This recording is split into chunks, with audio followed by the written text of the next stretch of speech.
जैसे देखो बेटा सेकेंड ऑर्डर रिएक्शन है और ये रिएक्शन है, यहाँ पर A इक्वल टू क्या है, B है। तो कह रहे हो कि A के रिस्पेक्ट में रिएक्शन सेकेंड ऑर्डर के है, तो यहाँ पर क्या लिखोगे, rate equal to A power क्या लिखोगे 2। अब A का कंसंट्रेशन अगर 3 टाइम इंक्रीज कर दिया जाए तो यहाँ पर ये R1 है तो ये R2 हो जाएगा, यहाँ पर K, यहाँ पर 3A पावर क्या हो जाएगा 2 है कि नहीं। तो यहाँ पर क्या है इक्वेशन 1 है, यहाँ पर इक्वेशन 2, तो 1/2 करोगे तो R1/R2 के कैंसिल हो जाएगा। तो यहाँ पर A² कैंसिल, ठीक है। तो यहाँ पर R1 क्या हो गया R2, यहाँ पर क्या हो जाएगा 1/9, तो R2 इक्वल टू क्या हो जाएगा 9R1।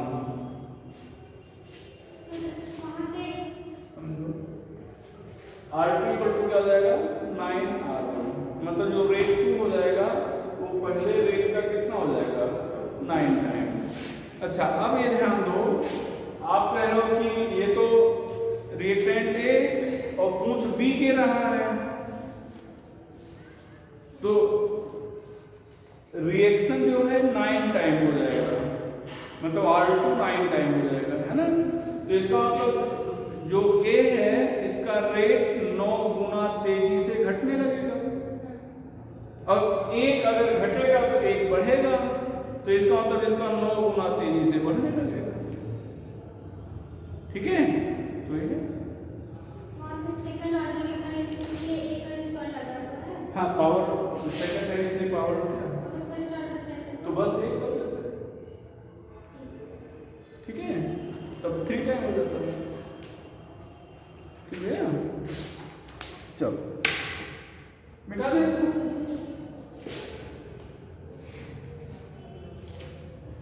चलो फिर आगे क्या है conformational isomerism. Yes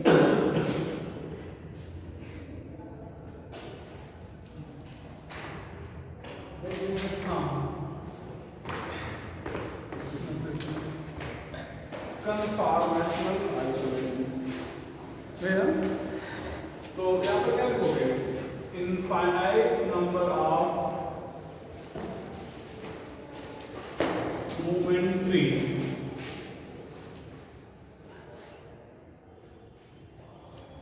arrangement of item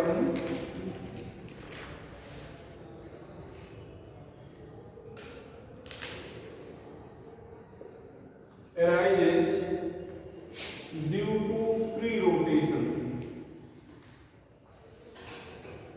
of bond, free rotation of single bond चाहे कर सकते हो,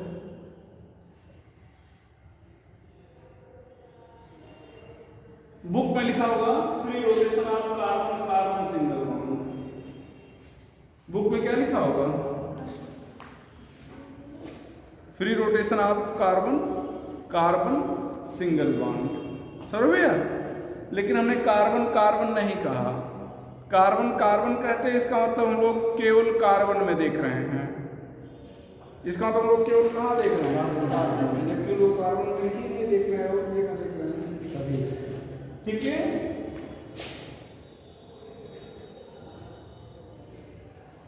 minimum number of atom required 4,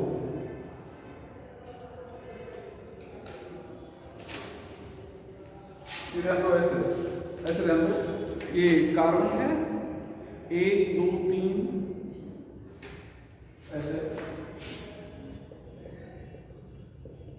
ये कार्बन है बेटा, तो एक कार्बन से कितने बॉन्ड हो जाएंगे 4, ठीक है।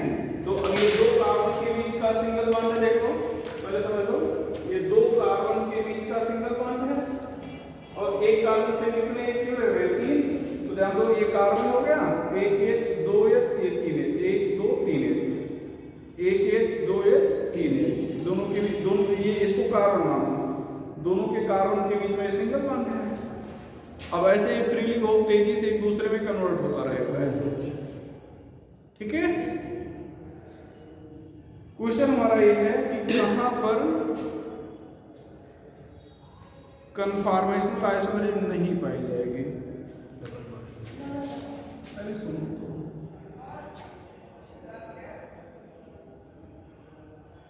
which has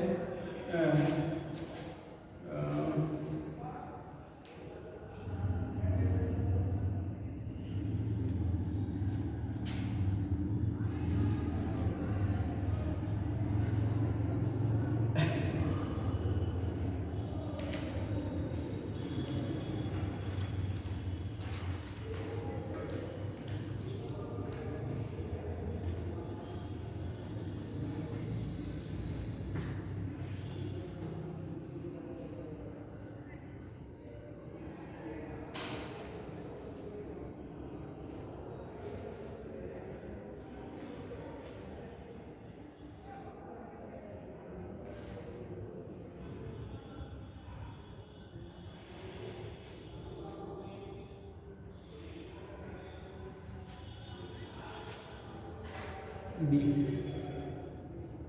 कहाँ पर नहीं पड़ेगा? हाँ B C,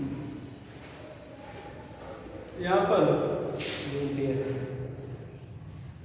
NH2 single bond NH2 होता है, और यहाँ पर बी वाले में ध्यान और बनाए थे, बनाना बाम बनाए थे ना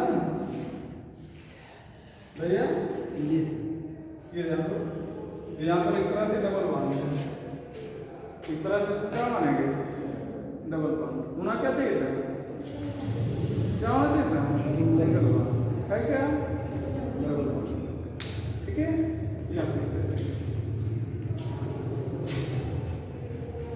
ऊपर उठा दें,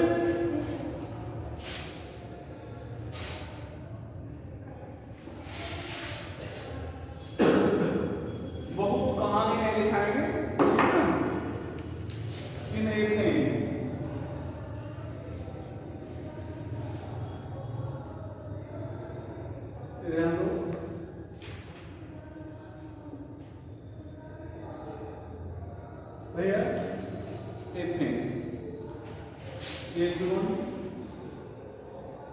2 3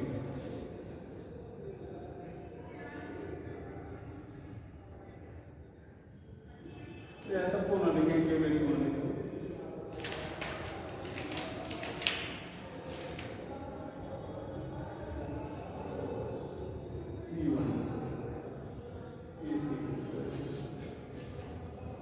ध्यान दो, ये एथेन है, यहाँ पर एंगल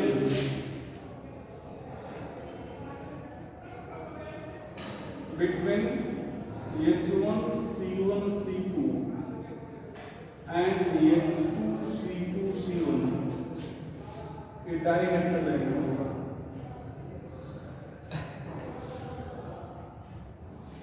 डाइहेड्रल एंगल साथ में DH एक है, डाइहेड्रल एंगल ऐसे समझ बेटा, पहले समझिए, ये हम लोग ये H1 है, C1 है, ये यहाँ कुछ नहीं बोल रहे हैं, H2 है, C2 है, ये ऐसे जुड़ रहा है, ठीक है। अब ये H1 ये H2 है, तो यहाँ पर ध्यान दो, जैसे हम इस एंगल की बात नहीं कर रहे हैं, H1 C1 ये मान लो C2 है, तो हम इस एंगल की बात नहीं कर रहे हैं, हम इसके और इसके बीच में एंगल की बात कर रहे हैं। तो H1 C1 C2 H2 C2 C1 ऐसे है। तो ये जो एंगल है, इस एंगल को मतलब इन दोनों के बीच में जो एंगल है, इसको हम लोग डाइहेड्रल एंगल कह रहे हैं। और ये दोनों एंगल कितना है, 0 डिग्री, पैरेलल दिख रहा है ना। अब एक को ऐसे रखो, ऐसे घुमा दो, तो अब तो पैरेलल नहीं है, तो यहाँ कुछ यहाँ एंगल है, नहीं है, यहाँ कुछ एंगल है, जो भी होगा कितना हमें इससे मतलब नहीं है। तो ये मतलब ये जो एंगल पाया जा रहा है, इस एंगल को हम लोग क्या करें, डाइहेड्रल एंगल करें। तो ये कह रहा है H1 C1 C2 H2 C2 C1 के बीच में जो एंगल है, H1 C1 C2 H2 C2 C1 के बीच में, मतलब इसके बीच में जो एंगल है, इसको हम लोग क्या करेंगे, हेड डायग्राम है। ठीक है, यहाँ पर ध्यान रखो ये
इसमें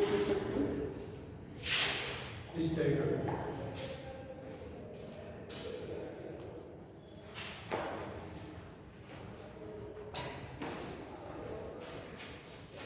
इन दोनों को हम लोग कहेंगे साहार से स्ट्रक्चर। थोड़ा समझ लीजिए बेटा,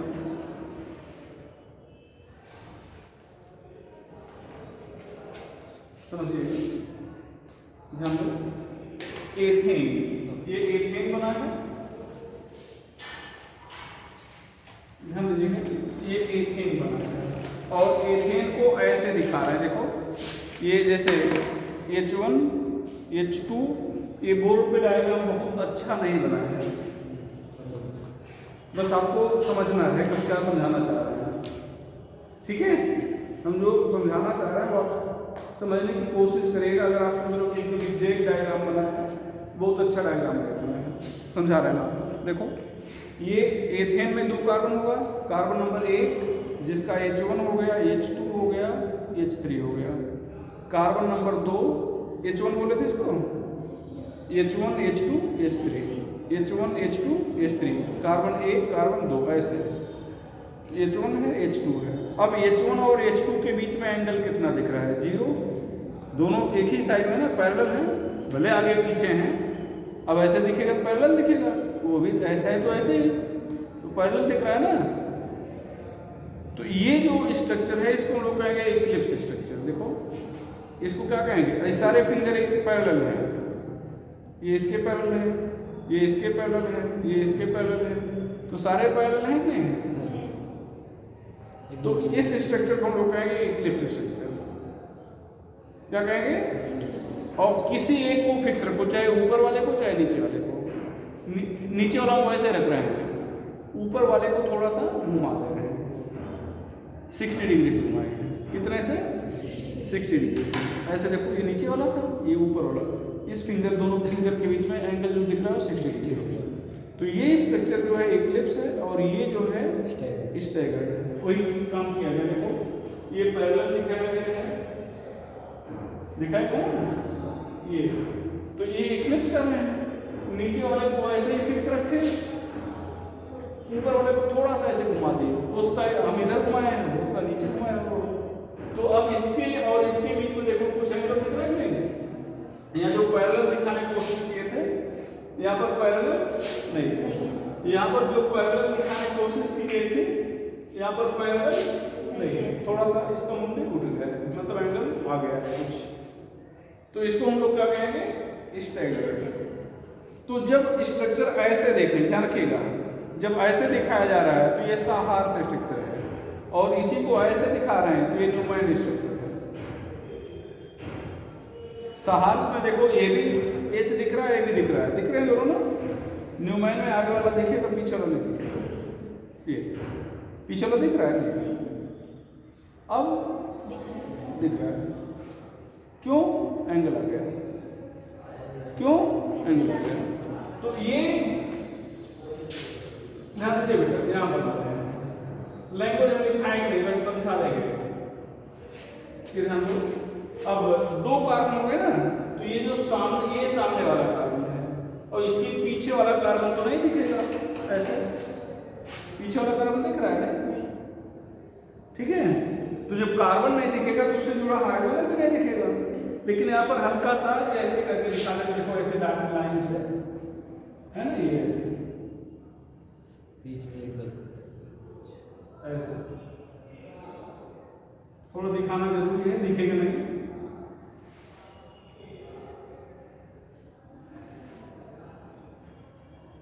ये और अब ये 60 डिग्री से रोटेट कर दिया गया। तो अब जब 60 से रोटेट कर दिया गया तो कार्बन तो नहीं दिखेगा, लेकिन हाइड्रोजन क्या होगा, दिखेगा। ये जो डॉटेड लाइन दिखाई जा रही है पीछे वाला है, पीछे वाले कार्बन का हाइड्रोजन है, और जो गोल्ड से दिखाया गया है ये सामने वाले का है, ठीक है। तो इसको वो कहेंगे इक्लिप्स और इसको क्या कहेंगे, स्टैगर्ड। हाँ, दो तीन क्वेश्चन जो पूछते हैं वो ये, पहला कि डाइहेड्रल एंगल कितना है, 0 डिग्री, वही डाइहेड्रल एंगल आपका बताया H1C1C2 और H2C2 C1 के बीच का एंगल कितना है, 0 डिग्री। यहाँ पर कितना बेटा, 60 डिग्री, ठीक है। दूसरा question, potential energy 12.4 kilo, 0 kilo joule, 0 kilo joule होता नहीं मान लिया जाता है। यहां पर ध्यान दो, अच्छा देखो आपसे कहा गया था ना बेटा, ये आपका कौन सा स्ट्रक्चर है, इक्लिप्स और ये स्टैगर्ड। इक्लिप्स और स्टैगर्ड के बीच में एंगल कितना है, 60 डिग्री। इक्लिप्स स्टैगर्ड में कब बदलेगा, 60 डिग्री से रोटेट कर दिया जाएगा। अच्छा मान लो 1 डिग्री से रोटेट किया गया, तब क्या मिलेगा, इक्लिप्स तो स्टैगर्ड तो नहीं मिलेगा, स्टैगर्ड कब मिलेगा, 60 से। लेकिन जरूरी तो नहीं 0 के बाद तुरंत 60 ले आया जाए, 0 के बाद 1 भी तो ला सकते थे, 2 ला सकते थे, 1.1 ला सकते थे, 2.2 ला सकते थे, कितना ऐसे बना बोल सकते हैं, बहुत सारा बोल सकते हैं ना, बहुत सारे का मतलब अनंत भाई, 1.1, 1.2, 1.3, 1.4, 1.45, 1.46, ऐसे बहुत सारा बोला जाता है ना, बहुत सारा मतलब बहुत सारा। और जब बहुत सारा हो तो उसको फिर हम लोग क्या बोलते हैं, इनफाइनाइट। क्या होता है बेटा, इनफाइनाइट। तो यहाँ पर हम लोग ये इसके बीच में इनफाइनाइट स्ट्रक्चर होते हैं, और डिफिनेशन में लिखा था infinite number of momentary arrangement, मतलब जो ये अरेंजमेंट है इसको अरेंजमेंट बोल रहे हैं, इसको भी अरेंजमेंट बोल रहे हैं, और इन दोनों अरेंजमेंट के बीच में और भी बहुत सारे स्ट्रक्चर आएंगे, इनफाइनाइट आएंगे, और इन इनफाइनाइट नंबर ऑफ स्ट्रक्चर को क्या कहेंगे, स्क्यू आर गाज स्ट्रक्चर।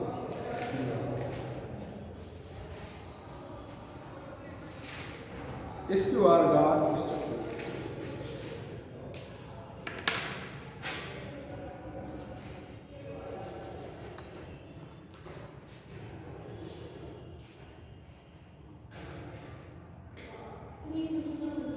क्या बेटा,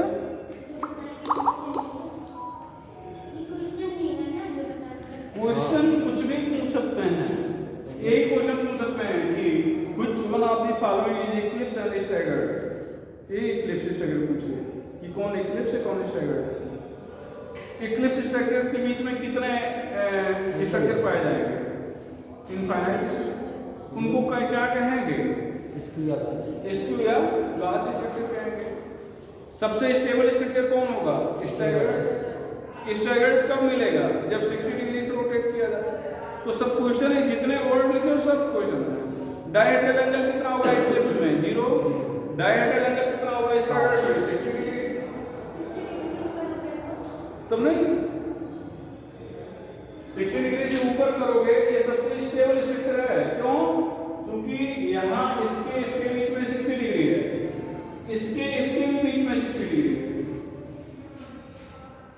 और जब आप इसको 60 करोगे तो इधर 60 से कम हो जाएगा ना, तो बढ़ा देंगे। राइट।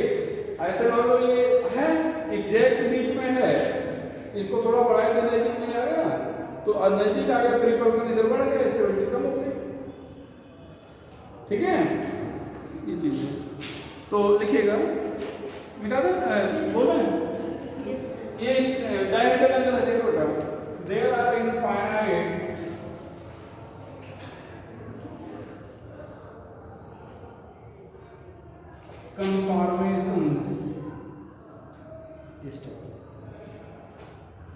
conformations कैसे होगा फॉर एथेन, चलो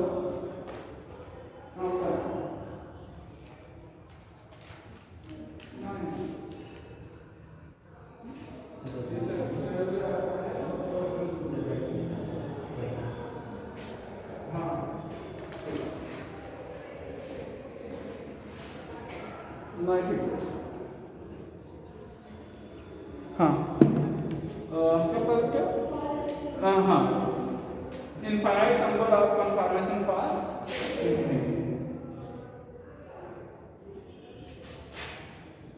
मोस्ट स्टेबल, एकदम शार्ट में ना क्या जाएगा, staggered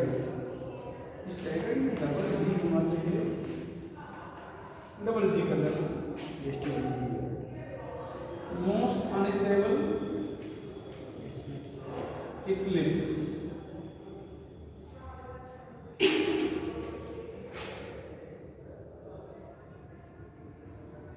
number of structure between two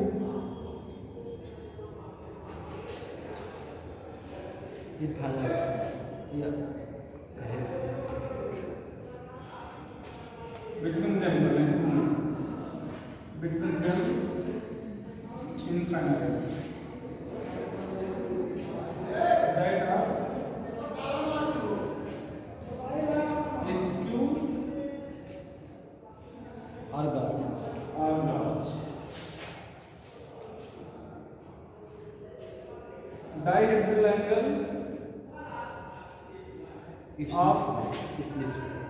staggered 60 degree. Dihedral angle of eclipse 0 degree. Potential energy of proton staggered 0 kilojoule. Potential energy of eclipse 12.4 kilojoule. Energy barrier between them 12.4 kilojoule.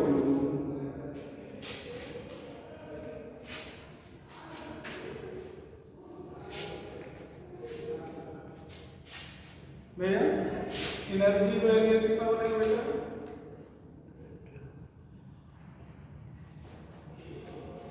Energy barrier between Eclipse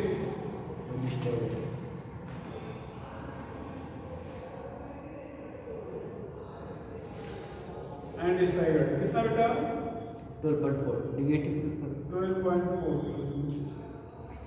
ध्यान दो, इसका मतलब energy barrier का क्या मतलब हुआ, energy difference, दोनों के बीच का एनर्जी डिफरेंस। ठीक है, ध्यान दो, इसको 12.4 किलो जूल एनर्जी ना यही ले लो तो कितना हो जाएगा 0, इसमें बदल जाएगा। इसको इतनी एनर्जी दे दो, इसमें बदल जाएगा। ठीक है, अच्छा, रूम टेम्परेचर पर लगभग 75% एथेन जो है वो स्टैगर्ड फॉर्म में पाया जाएगा। सिस्टम में कोई भी चीज स्टेबल रहना चाहती है, सिस्टम में कोई भी चीज क्या रहना चाहती है, स्टेबल। ठीक है, तो स्टैगर्ड जो है क्या है, स्टेबल है। तो ये किस रूप में रहना चाहेगा, स्टैगर्ड फॉर्म में। तो आप कहोगे जब स्टैगर्ड स्टेबल है तो 100% क्यों नहीं है भाई, 100 मतलब ऐसा समझो जैसे एथेन के 100 मॉलिक्यूल ले लें तो 75 मॉलिक्यूल लगभग वो स्टैगर्ड रूप में रहेंगे और 25 मॉलिक्यूल इक्लिप्स फॉर्म में रहेंगे। तो आप कह सकते हो जब स्टैगर्ड फॉर्म ज्यादा स्टेबल है तो सारे मॉलिक्यूल स्टैगर्ड फॉर्म में ही क्यों नहीं है? सारे मॉलिक्यूल स्टैगर्ड फॉर्म में ही क्यों नहीं है? कुछ इक्लिप्स में क्यों है? तो आप कहोगे कि दोनों के बीच का जो एनर्जी बैरियर है बहुत कम है, मॉलिक्यूल आपस में कोलाइड करते रहते हैं, कोलिजन करते रहते हैं और इस कोलिजन में एनर्जी एक्सचेंज होता है। तो एनर्जी बैरियर कम होने के कारण ये एनर्जी एक्सचेंज होता है और इक्लिप्स स्टैगर्ड में और स्टैगर्ड इक्लिप्स में कन्वर्ट होता है। Reversible process. तो लिख लेगा at room temperature about 75% ethane molecule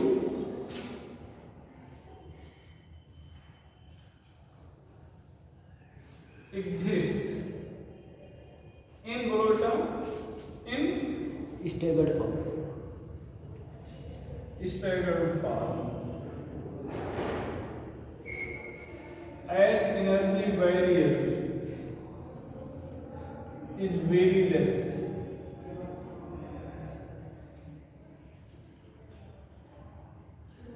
Which can attain by simple collision.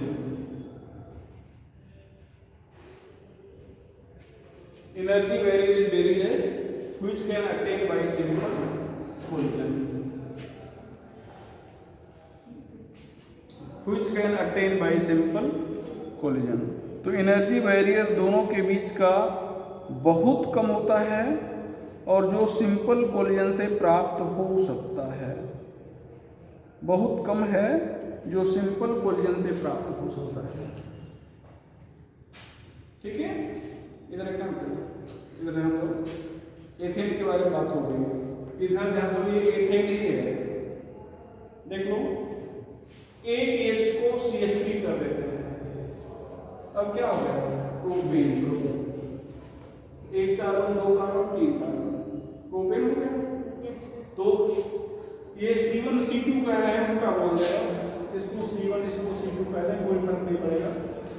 तो जो ये ध्यान देना, ऐसे अभी तक इसको कार्बन 1 इसको कार्बन 2 कह रहे थे, तो कार्बन 1 कार्बन 2 कार्बन 3 इसको कार्बन कह रहे हैं, और बांड जो घूम रहा है ये कार्बन 1 और 2 के बीच, 1 और 2 के बीच का बांड घूम रहा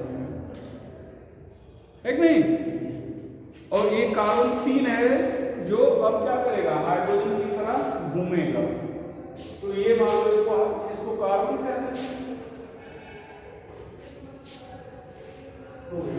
अब ये प्रोपेन का स्ट्रक्चर हो गया। किसका हो गया? प्रोपेन का। ठीक है, बदलेगा क्या? ये तो वही रहेगा, ये भी वही रहेगा, ये पोटेंशियल एनर्जी बदल जाएगी 14.2 प्लस। देखिए प्रोपेन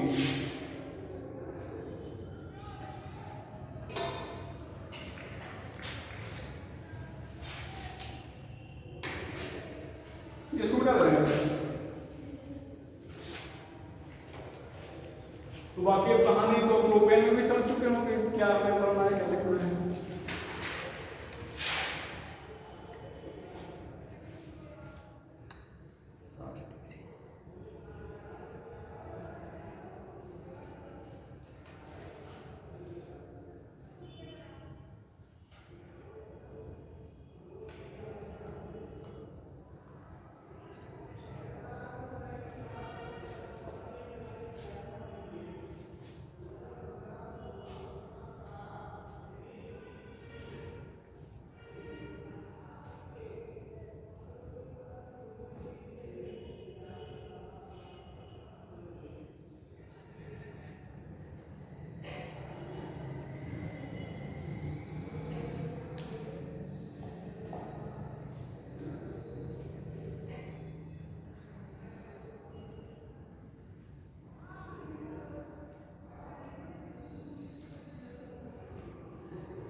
लिख लो जल्दी, फिर आगे चले।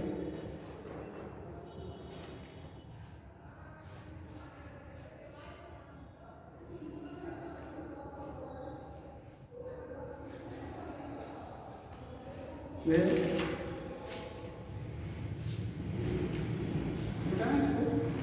मिटाना क्या है आगे, इसको बना लिया हो। देखो एक अंतर और करने चल रहा है, कार्बन 15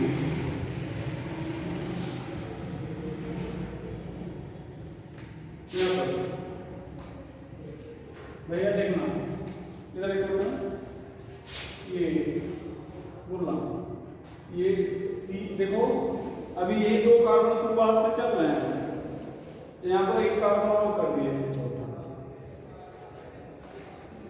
अब ध्यान रखना ये 1 हो गया, ये 2 हो गया, ये 3 हो गया, ये 4 हो गया। अब ध्यान दो, कार्बन 1 देखो, कार्बन 2, कार्बन 3, कार्बन 4, बॉन्ड किसके किसके बीच में घूम रहा है? 2 और 3 के बीच। और कौन कौन से कार्बन घूम रहे हैं? 1 और 4, 1 और 4। तो कई बार ये भी पूछ लेता है कि ब्यूटेन में कौन कौन किस कार्बन का बॉन्ड घूमता है? 2 और 3 का। 2 और 3 कार्बन एक ही है ना, ये 2 और 3 के बीच का घूमेगा और ये खुद घूमेगा। यहाँ मिटा दें इसको, नहीं यार थोड़ा सा देखना मिटा। अब यहाँ पे अगर हम चर्चा करें,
ध्यान रखना भैया, ये CH3 है, ये भी CH3 है। कल्पना करो आप ऐसे देख रहे हो, देखो ऐसे ऐसे देख रहे हो, कार्बन 1, कार्बन 2, कार्बन 3, कार्बन 4। तो कार्बन 1 और 2 आपको कायदे से दिख रहे हैं, 1 और 2 तो कायदे से दिख रहे हैं, 3 तो दिखेगा ही नहीं। 4 के लिए डॉट लाइंस करके दिखाया गया है, ठीक है। अब इसके बाद तो H बच रहे हैं, तो यहाँ पर क्या हो जाएगा? ये क्या हो जाएगा? ये क्या हो जाएगा? ये ध्यान रखना, ये CH3 है, इसको क्या लिखें? CH3, ये CH3 है, यहाँ क्या लिखें?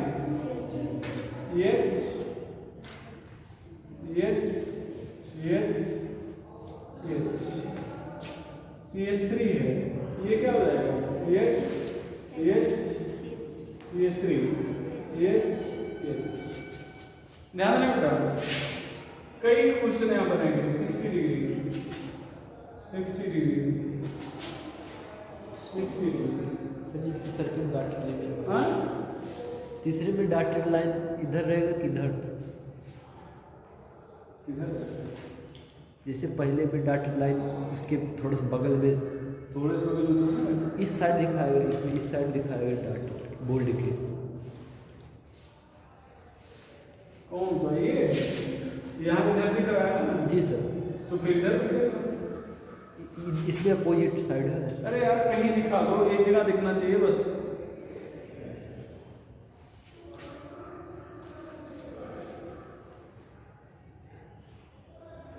सही बना, इधर तो इधर सब इधर है, ठीक है। यहाँ पर अगर इधर बन गया है तो फिर इसके आगे ठीक है, और ये इसके आगे रहेगा। यहाँ पर आगे बन गया है ना, जी सर। तो ये आगे रहेंगे सर, यहाँ पर पीछे बना है तो पीछे रहेंगे। ठीक है, यहाँ पर भैया इसको फुल्ली इक्लिप्स बोलेंगे,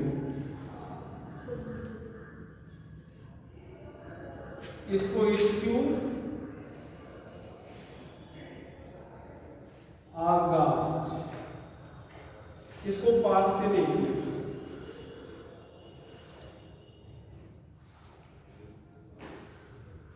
इसको एंटी स्टैगर,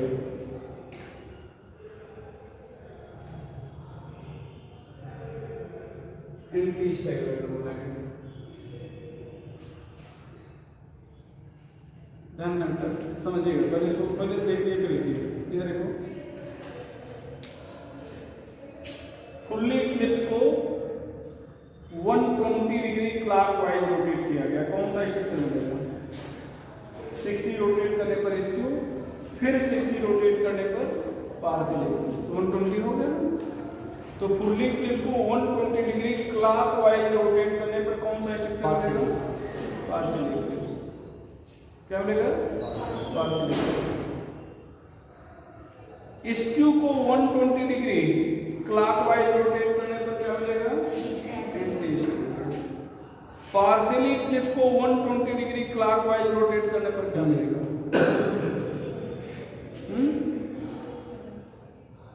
पार्शियली इक्लिप्स को 120 डिग्री क्लॉकवाइज रोटेट करने पर क्या मिलेगा?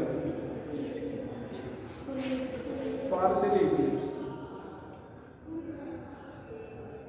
120 डिग्री क्लॉकवाइज रोटेट करोगे ना, तो पहले 60 डिग्री रोटेट किया, एंटी स्टैगर मिला। अब फिर 60 रोटेट करोगे तो CH3 यहाँ पे नहीं आ जाएगा। देखो CH3 H के बगल में आ जाएगा, और CH3 H के बगल में तो है।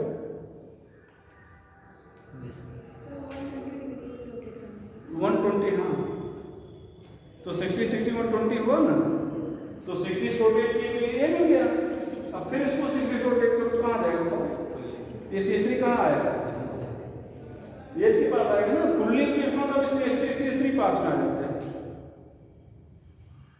तो CH3 H के पास आएगा ना, मतलब CH3 मतलब सारे एटम नजदीक आ गए, तो CH3 H के पास आ गया, H CH3 के पास चला गया, H के पास आ गया, तो यही तो है। CH3 H के पास आ गया, H के पास आ गया, H CH3 के पास चला गया। ऐसे भी क्वेश्चन पूछा जाता है कि किसी एक स्ट्रक्चर का नाम ले लिया, पूछेगा इसको हम इतने डिग्री क्लॉकवाइज से रोटेट कर दिए, या इतने डिग्री एंटी क्लॉकवाइज रोटेट कर दिए, क्या मिलेगा? ठीक है, बराबर लगेगा।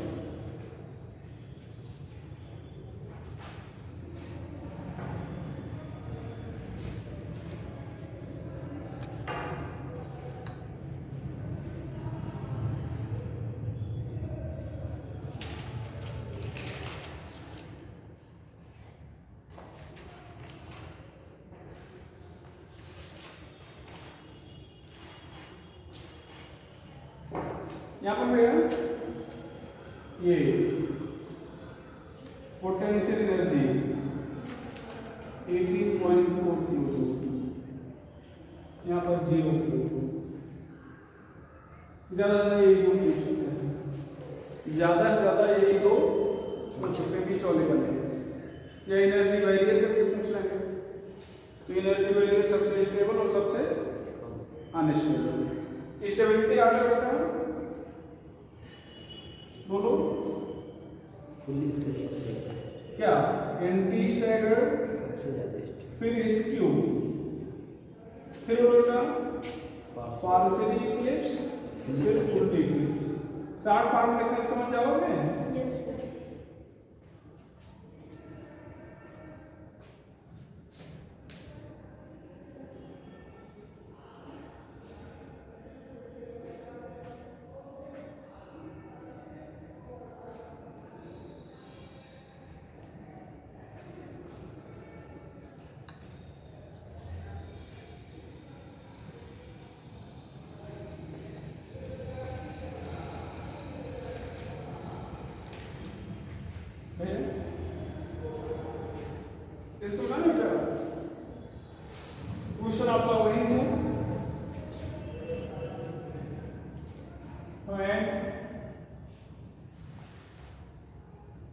partially eclipse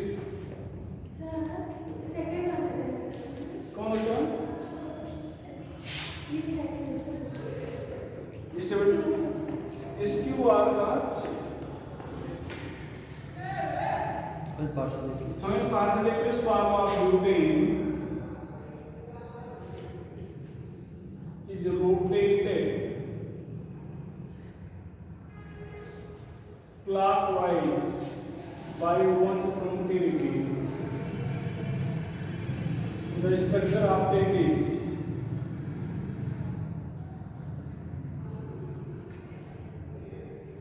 Same. fully eclipsed, skew,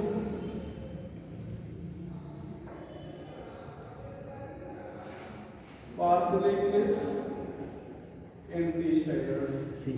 और सबसे ज्यादा यही क्वेश्चन पूछने की संभावना रहती है। क्यों? क्योंकि वही रिपीट कर जाता है ना। आंसर में क्वेश्चन है। ठीक है, तो क्या मिलेगा? Partial Eclipse.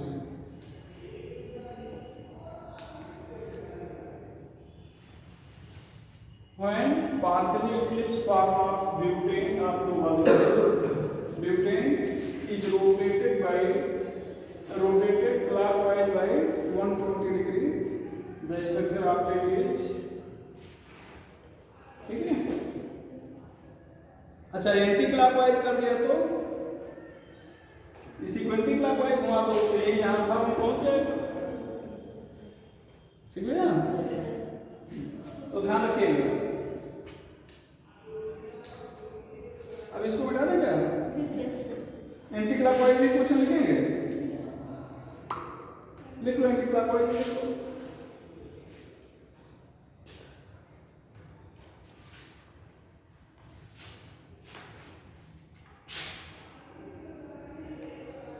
When partially eclipse form of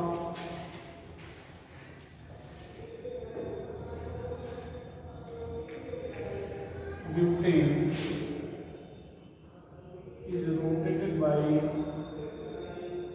120 degree anti-clockwise, structure of plane is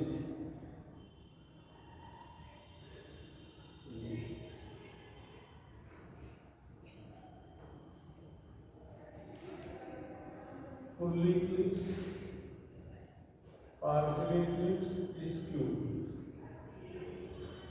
और बोल क्या? Anti-staggered। तो क्या हो जाएगा यहाँ पर? fully eclipsed। यहाँ पर क्या हो जाएगा? भाई पहले 60 डिग्री रोटेट करोगे यहाँ आएगा, फिर 60 रोटेट करोगे तो CH3 पास आ जाएंगे। तो क्या हो जाएगा? fully eclipsed। मिटा दें इसको।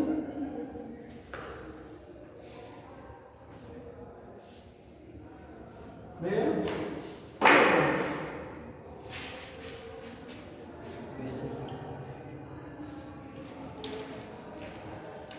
conformation of cyclohexane. Conformations of cyclohexane.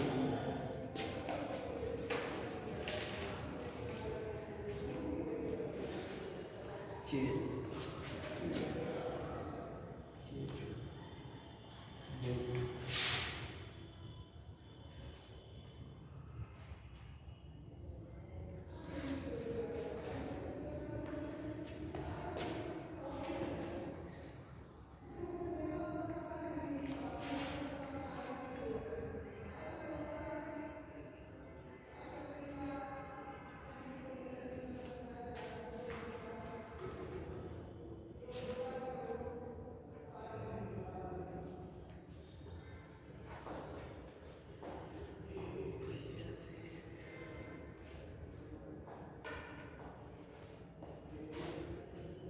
ये चेयर है। कई बार चेयर कुछ रूप में ऐसे बना होगा तो आप परेशान मत कीजिएगा।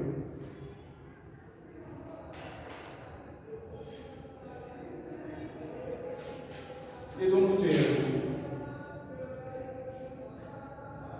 ठीक है। ये क्या है? वो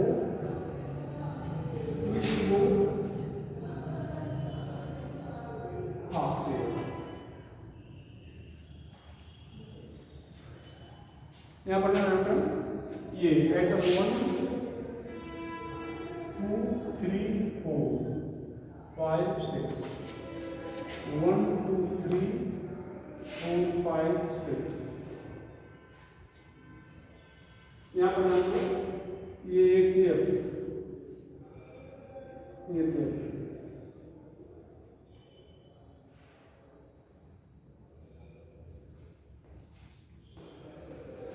1.23 अंगस्ट्रॉम ये चीज फ्लैग बोला है मैंने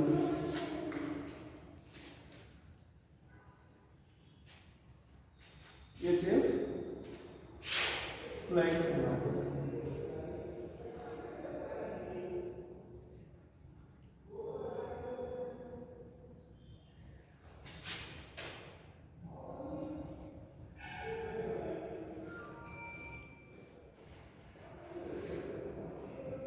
found in both conformation at C1 and C4 which are closer than other hydrogen of 2 carbon.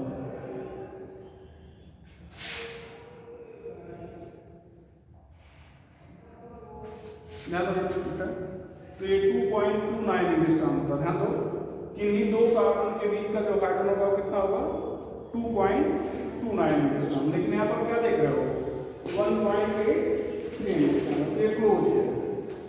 ठीक है ना। तो पहले तो जो साइक्लोहेक्सेन है उसमें कितने पाए जाते हैं, कितने हम लोग पढ़ते हैं कि 4 पढ़ते हैं। कितने पढ़ते हैं 4 पढ़ते हैं। कौन कौन से चेयर बोट हाफ चेयर। तो यहाँ पर स्टेबिलिटी आर्डर चेयर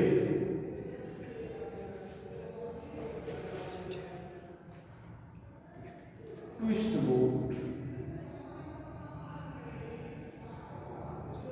बोट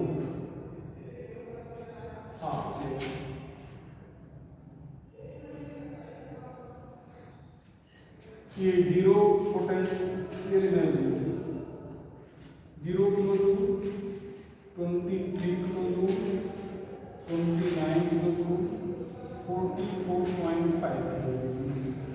कई बुक में इसका ऑब्जेक्टिव क्वेश्चन बना दिया है कि हाफ शेयर की पोटेंशियल एनर्जी कितना होगी 44। ठीक है। तो ये ध्यान रखिएगा। एक बार AIEEE जो इंजीनियरिंग का एग्जाम पहले हुआ करता था, आज का JEE मेंस में पूछा गया था कि which one of the following conformation is chiral in nature। तो चेयर कंफॉर्मेशन कायरल होगा, और कायरल कहने का मतलब ऑप्टिकली एक्टिव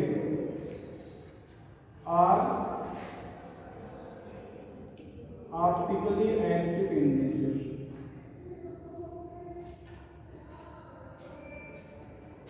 ध्यान रखना बेटा, स्टेबिलिटी आर्डर पूछेंगे, पूछ ही सकते हैं।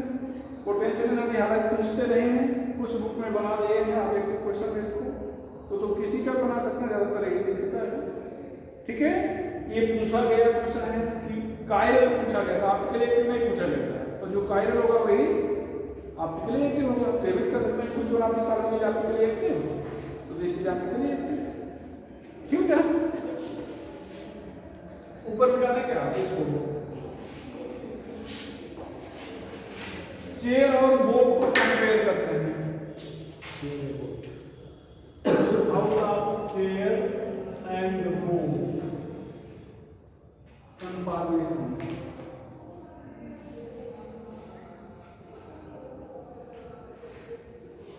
Boat is less stable due to पहला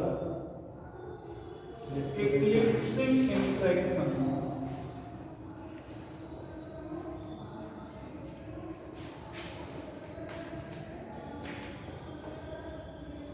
occur at position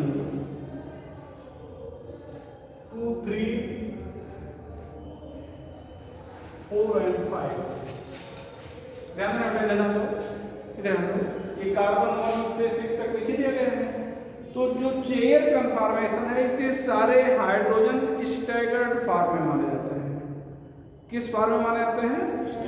और बोट में 2, 3, 5 और 6 वाले इक्लिप्स फॉर्म में माने जाते हैं। इक्लिप्स जहां इक्लिप्स होगा और लेस स्टेबल होगा, ध्यान रखिएगा। क्यों होगा उसकी चर्चा हम आगे करेंगे। स्टेबिलिटी फैक्टर पढ़ाएंगे। इक्लिप्स कह दिया गया मतलब लेस स्टेबल। तो यहाँ पर वही कहा गया इक्लिप्सिंग इंटरेक्शन, मतलब इक्लिप्सिंग इंटरेक्शन का मतलब इस पोजीशन के carbon Eclipse hydrogen Eclipse form में होते हैं। तो ये कहा गया कि अगर है position 2, 3, 4 and 5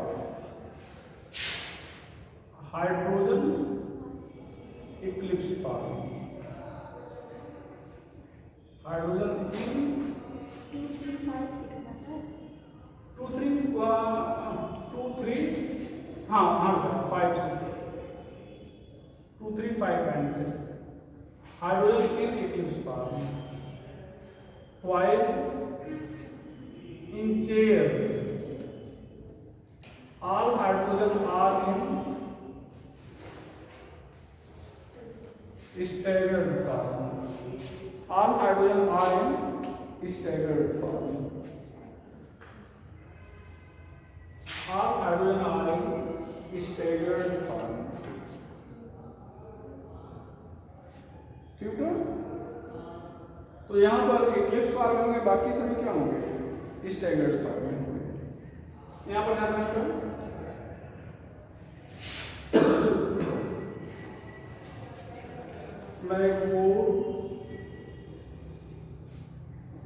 flag 4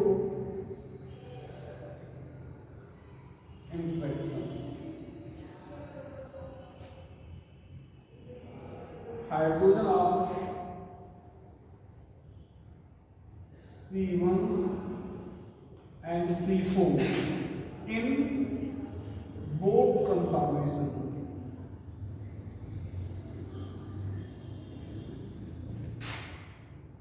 are known as flag 4 hydrogen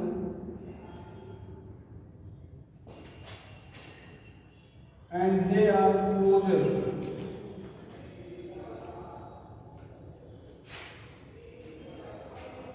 than other hydrogen. So repulsion occur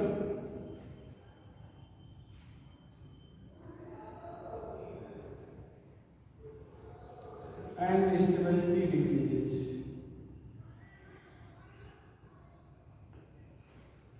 And stability decreases.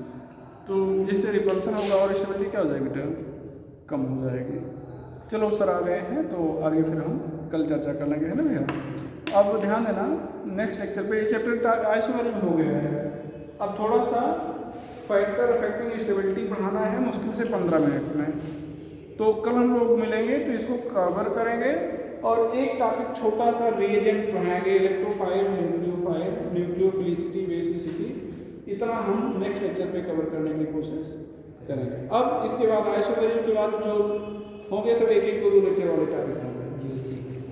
ठीक है, जनरल ऑर्गेनिक केमिस्ट्री का जो सेकंड पार्ट है वो शुरू होगा, कल से ही शुरू हो जाएगा मतलब, और वो एक लेक्चर 2 लेक्चर में खत्म होने वाले टॉपिक होंगे सब। ठीक है, इसको थोड़ा और देखेंगे, कोई डाउट नहीं है।